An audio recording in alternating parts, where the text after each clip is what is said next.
What happens when two seasoned business leaders get together? They talk shop, of course. Sit back and listen in as Scott DeLong and Vince Moiso share from their experience around current issues facing executives, entrepreneurs, and their leadership teams. The CEO Podcast starts now.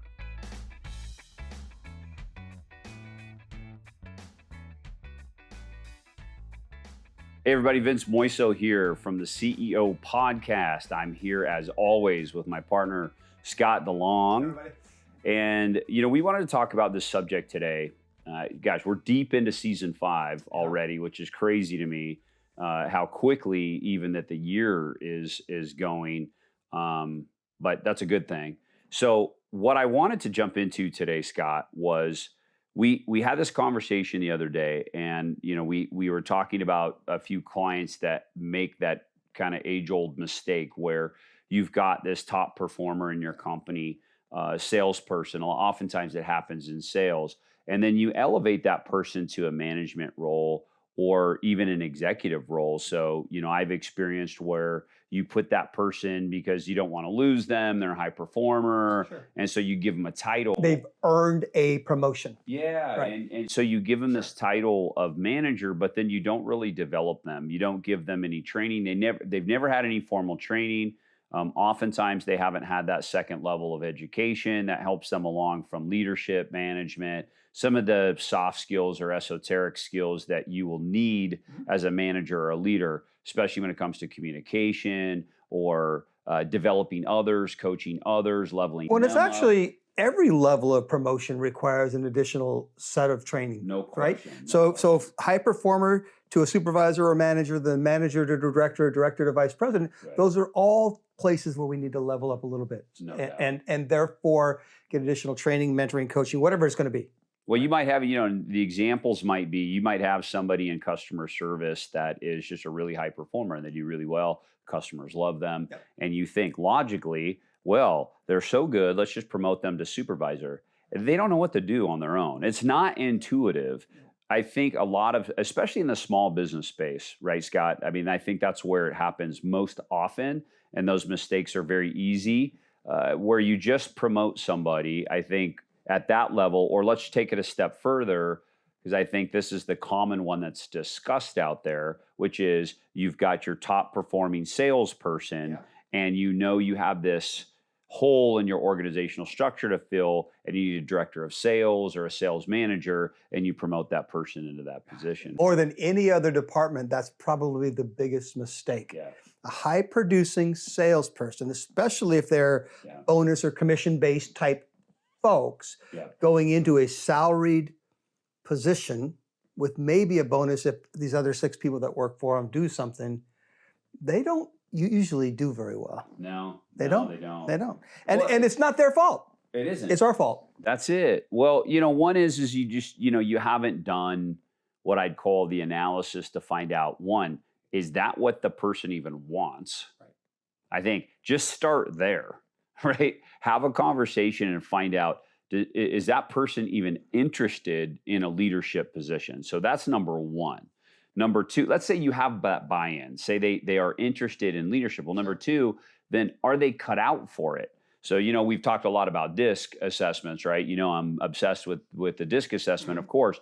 Any assessment, at that point that you might use in your organization is really important to assess, is their personality type, can it be attributed to a leadership role? And there are certain personality types that it doesn't mean they can't be a leader. It makes it easier with certain personality types. It's not impossible for all personality types. But may require more development. And so what you want to find out is that, do they have an easier path to leadership, or is it going to require a higher level of development? What they want, are they suited for it? Right. And then the third section, this is incumbent upon us, the leaders of the organization.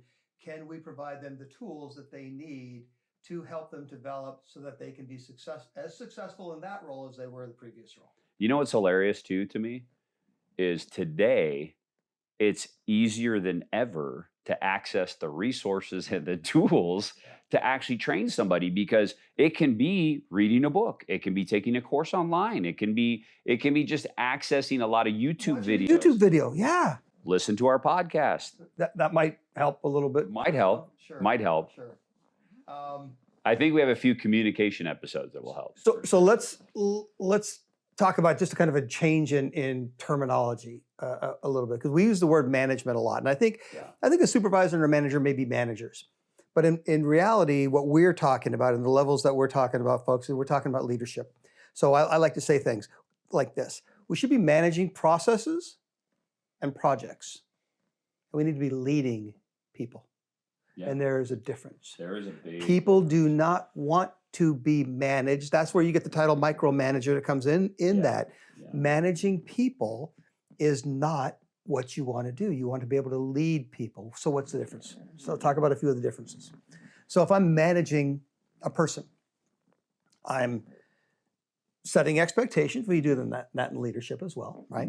Mm-hmm. And then giving them timelines and then checking up on them to make sure they're going to meet their timelines. That's what managing people tends to be. Yeah. Leadership is a little bit more than that, right? Leadership is more about talking to them, finding out what it is they understand, what they don't understand, what tools they might need, and how I can support them with those tools. It's more in the coaching section that I need to be able to do. And it's not coaching what I think a leader is.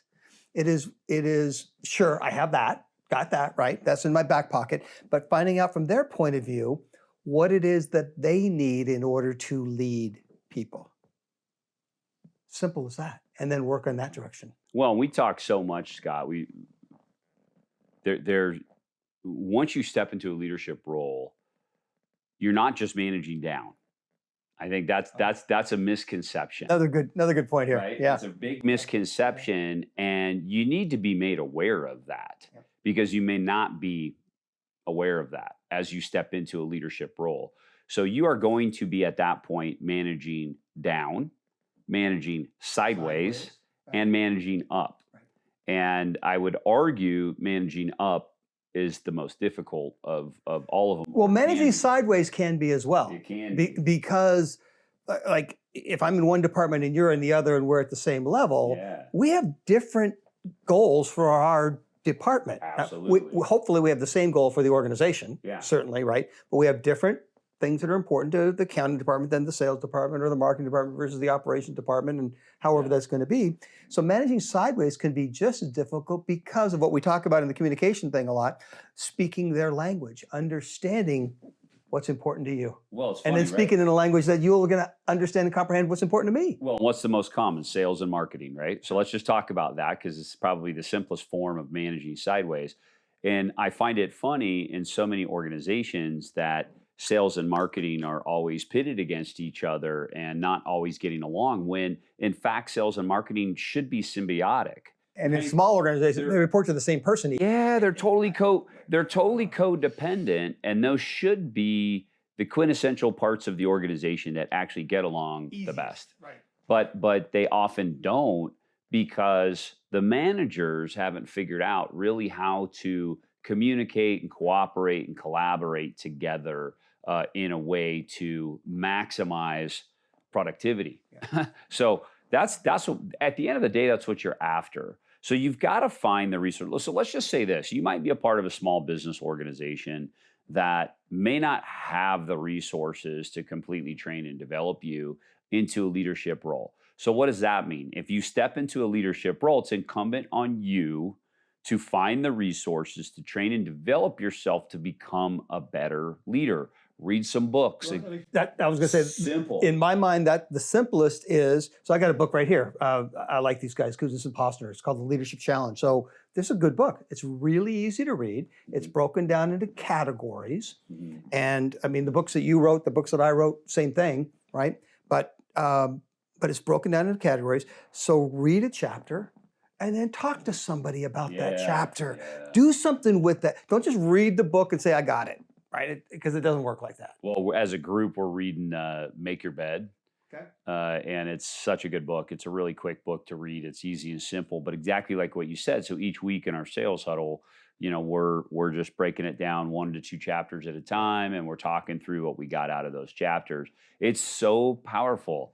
It's what's funny too when you talk about it, Scott. I love that you brought that up, because when you discuss the chapter, the interpretation is always up to the reader, and I may have got something out of that chapter. Right. Then you share what you got, and I It's go, different. oh wow, Yeah. that's really cool. I didn't think about So it. there's that a couple way. things that happen when you do that. The first one is that you get a different perspective of that. That's great. But the second thing that ends up happening is you get a little piece of me. You get to understand who I am and what makes me tick. And you know, we're talking about starting building teams. That's an important piece of that, for you to know me to know you.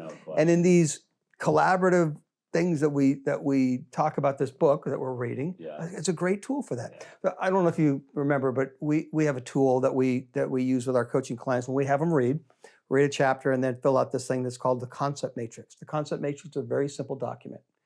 From this chapter, each person in the room, is supposed to write down one sentence, one line, whatever it's going to be, that says, what's the most important thing that you got out of this chapter?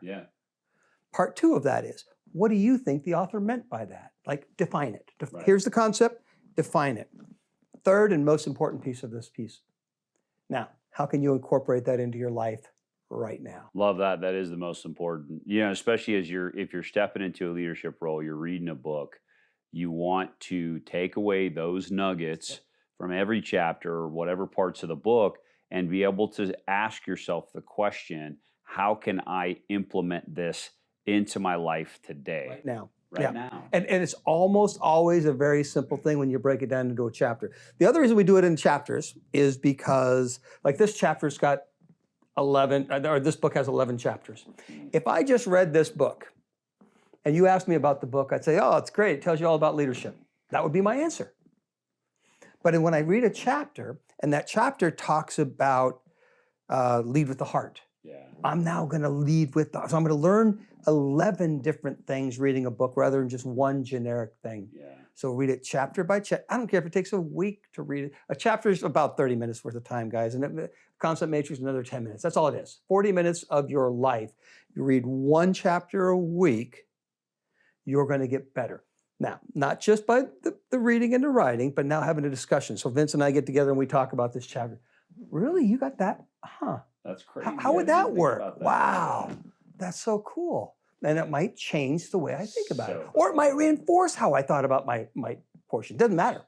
So powerful. The other piece is when I'm telling you what I think, I'm now the teacher of that chapter, and now I own that piece as well. So I'm not just reading it and learning it, but I'm becoming the owner of that by the conversation. So read, write a little bit, do the concept matrix concept, and then talk to a friend.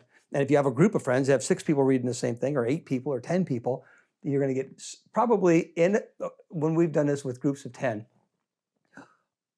almost always we get 5 different interpretations from the same chapter. Yeah, of course. Yeah, it's always dependent on the reader. There's no doubt about it. You know, I would encourage too. I mean, just another comment on accessing tools for leadership. Oftentimes, the company will be willing to pay for it. So the company might not have what I'd call a strict onboarding process for somebody moving into a leadership role. They might not have it. They might not know how to do it. In fact, most don't, right? Most don't have it. So when you're left to your own accord to come up with, a way to develop yourself, you can take an online course as an example, and then ask if the company's willing to reimburse you. Most will. Most absolutely will. And then if we're talking to, just because I don't want to address just those that are upcoming leaders, that are aspiring leaders, or maybe somebody that's just listening right now that just jumped into a leadership position. I also want to challenge business owners that are listening right now, or partners in a business, or somebody that's in an executive role that is thinking about moving somebody or promoting them from whatever position they're in right now to a leadership role. And what I would tell you is I would encourage you to absolutely create an onboarding process. If you don't at least have some sort of plan to coach and develop that person in that position, and you should do so quickly, and they deserve it. And then the last thing I want to say too, Scott, because I think we're talking about supervisor or manager. But you brought up something really important earlier, is that if we're talking about elevating somebody from, let's say that's one of your top managers, and you're like, we want to make them a VP. Well, careful with that. They might not be cut out for the executive level, because the role of a vice president, just as an example, is different than a role of a manager or director. In most small businesses that I know and work with, I know the managers are typically doers. Even the directors in most cases are doers. And then the vice president, now you're moving to a role where you've got to be able to work on strategy. You got to be able to work on the business. You have to even understand what that means. So, I had a conversation not so long ago with somebody, and I said, hey, what do you do to work on the business? And they gave me this laundry list of stuff. All the spreadsheets that they work on? That's working in the business. You know that, right? I go, do you know what working on the business means? And then the answer I got, I'm like, yeah, that's not what that means. And so it was fine. I coached through that, which is totally fine. I mean, you got to learn and you have to understand what that even means. And if you don't know what it means, don't be afraid to ask. So here's one of the things that I don't coach a lot of supervisors and managers. The people that I coach are directors trying to get to VPs or VPs trying to get to the C-level typically, or C-level people that are like just a mess themselves, right? But one of the things one line that I've come up with that's used frequently when you're getting to that next level is that, listen, they're now paying you for your brain, not your fingers. You cannot continue to be the doer. One, it limits your people from learning and growing. Two, you've got 6 direct reports. Even if they're only 80% as good as you are at doing that thing, whatever that typing thing that you're doing, a spreadsheet or whatever it is, even if they're only 80% as good as you, that's 480% of what you can do when you multiply it by 6 people. So take your time to become a leader of people so that you can get the most out of those people. Take those people that are doing 80% level, get them up to 85, 90, 95. Eventually they get to 105 and 110. They become better than you were when you were doing that, because you are providing them the tools and the resources in order to learn and grow. To me, it's so powerful. It's simple math. Simple math. Well, in fact, you're paying you for your brain, not your fingers. You're disempowering them, right? If you're not allowing them to get to that next level, right? That's what you want. You're coaching, you're pushing, you're directing to get them to that very next level. So let's take a step back. You wanted to talk to the business owners, the executives and the business owners about this, and I'm going to suggest that one of the things that slows the business owners down from putting in the time, the resources into the development of people is this high turnover rate that we're experiencing, right? And the fear of losing people. I'm going to train them all up and then they're going to take off, right? So the response to that is pretty simple. What happens if we don't train them up and they stay? That's first. Second is, if you take a look at, so I've been doing a lot of work lately with intergenerational management or leadership concepts, right? Whole other topic. There's a whole thing going on right now. I'm getting a lot of press. I just got in the Wall Street Journal, Newsweek. It's incredible. These people are coming and asking, well, how do you do this? Because they're saying that Gen Z, the younger people, are the hardest group that they've ever had to manage. That's because they don't want to be managed. That's what they don't want to be managed. They want to be led. They want to work. They just don't want to work for you. The way you are, the way you were trained, the way we were taught by those hard-ass coaches that we had, right? We talked about this before. They're not going to live like that. And they are going to move on if we don't provide them the things that they need. And what do they need? They need support. They need a pathway to glory. They need to figure out a way that they can accelerate their career. And I'm going to tell you, in most cases, if you're giving them this pathway, they're not looking anywhere else. They're not going anywhere. You worry about, they're going to only stay 18 months. It's because you're not giving them the things that they need. So give them the things that they need. Now, that doesn't mean you have to be, kiss their ass all the time and just give in to everything. No, they need to learn as well. They need to learn to communicate face-to-face, which Gen Z doesn't know how to communicate face-to-face. So we need to teach them that. But that's incumbent upon us to do those. Or in some regard, meet them where they're at. Well, that's a great line. So meet them where they're at.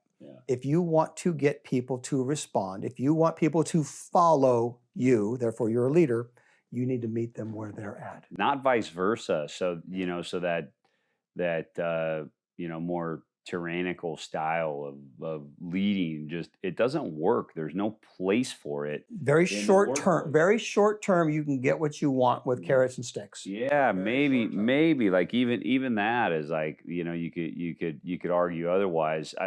Just the point is this: you got to meet people where they're at today. And it's just a false expectation to think that people are just going to meet you where you're at. So, be a coach, be a leader. But let's get back to let's just get back to this for a second, because here's my question for you, Scott. How do we sum up avoiding the pitfall of making that decision to throw somebody in a leadership role and have it be this sink or swim mentality? How do we avoid that pitfall? Well, you said it earlier, right? The first step one is to find out if that's something they'd be interested in. Yeah. Does it make sense? Two, you've already made the analysis that their personality will fit and how much work it's going to be. So that the step one is really to find out if they want to do that. But step two is make a commitment to development. There you go. Make a commitment to development. And what does that look like? It can look like a lot of different things, right? You can hire a coach. You could send them to a course. You could send them to an online course, although I don't recommend just an online course. If it's a part of a cohort where people can communicate and talk with each other, great. But if it's a self-paced learning, I'm not a big fan of those, because I know when I did them to put the check marks in and get through them. Yeah. I just want to pass so I can show my boss so I can get reimbursed instead of learn. When there's other people in the room, when there's other people in the Zoom room even, doesn't matter, right? Then we're going to have a chance to communicate and talk about these things. Maybe an instructor is there to help guide and facilitate. Maybe you as the leader are the mentor of this group. Fine, do that. Yeah. If you've got the time, I know you've got the skill, but if you have the time, go ahead and be that mentor yourself. If you don't, hire it, but make sure they get it. So here's another comment. So that is perfectly said. I have nothing to add.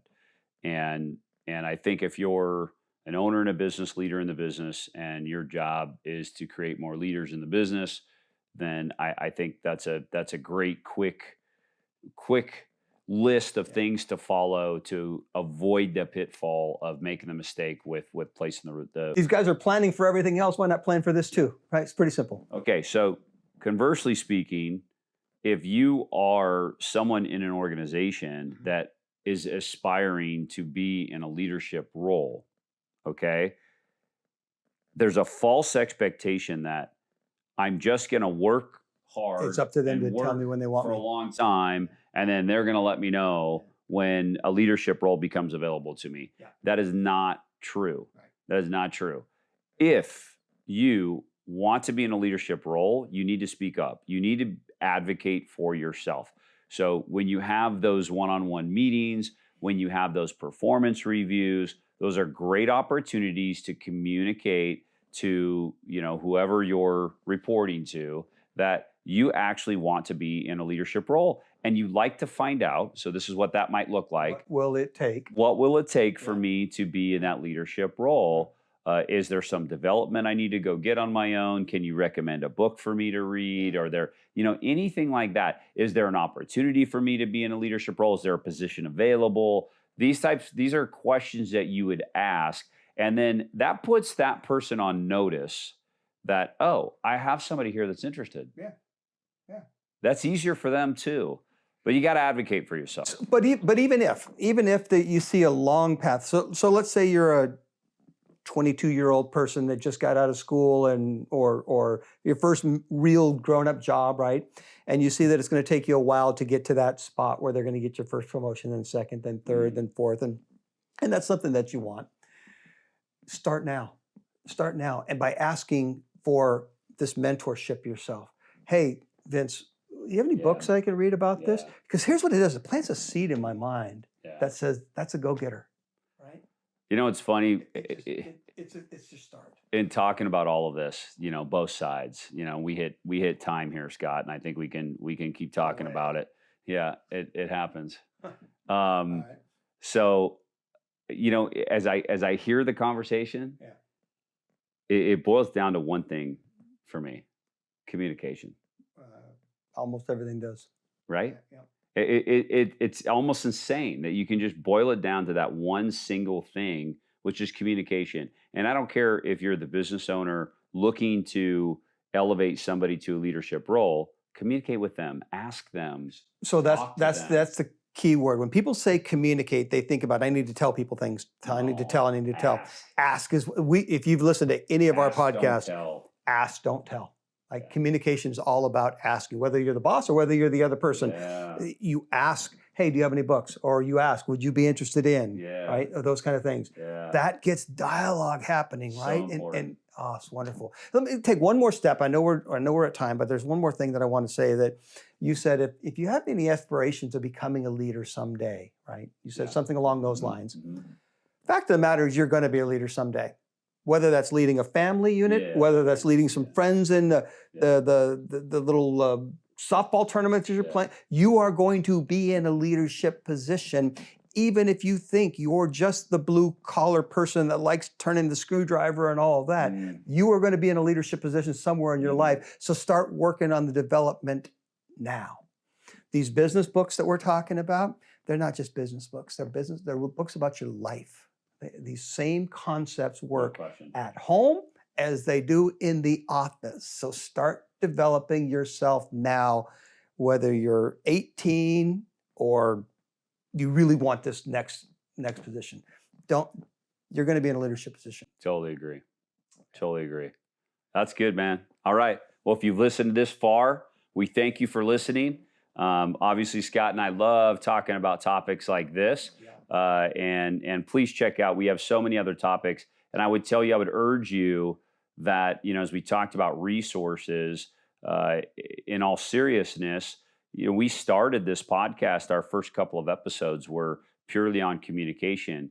By the time we hit season 3 or 4, Scott, we revisited some of the communication conversations and went even deeper on those things. Or wider or deeper, depending on how it went, right? Yeah. And then we've had so many killer guests that have talked about the importance of communication and how they do that in their own organizations. So I would encourage you to go back and look at some of our older episodes. It's interesting when you said earlier that, it gets down to one word, and that's communication. I think our podcast has too. Yeah. Almost everything we've talked about, comes right back to communication. Yeah. And the communication we talk to is ask, don't tell, listen more than you speak. It's really easy to get to the spot if you care, if you're interested. Yeah. All right. Right on. All right. Thank you, everybody. This is the CEO Podcast. If you have any questions, concerns, if you have any problems, pick up the phone, give us a call. It might be a great topic for us to talk about here, or maybe we can help. Thank you all. Cheers. Bye. Thank you for joining us for the CEO Podcast. Please visit us at theceopodcast.net, where you can learn more about our co-hosts and listen to past episodes. If you would like to have a discussion and dive deeper into any topic, there is also an option to contact Scott or Vince to schedule some time with them. Thanks for listening.